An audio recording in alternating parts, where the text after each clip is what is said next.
Non-compete clause. Some of you might have seen this clause in your labor employment contract. But do you know what this clause signifies? The employer uses this clause to prevent its employee from joining a competitor company after the termination of the contract. In UAE, the non-compete clauses are enforceable as long as it is not unreasonable. That is, it should be limited in the scope of time, place, and scope of work. So the first aspect is the location.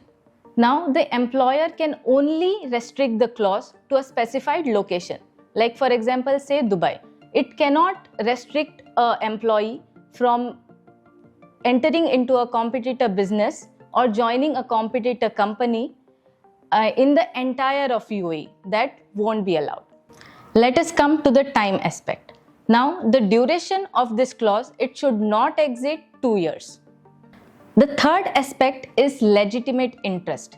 Now, the employer has to show that their business has suffered some actual damage. They have to show some evidence. This clause, it cannot be enforced merely on the basis of assumption of some harm. There has to be some actual harm that is caused to the employer. You should also know that this clause should strike a balance between the legitimate interest of an employer and the rights of the employee. Moreover, the employer can only claim damages for the loss suffered by him after he shows some real evidence, and he cannot restrain the employee from joining a competitor company. However, the employer has only 1 year to file a case for the violation of its employee. Hope after watching this video, you are well informed about the non-compete clause.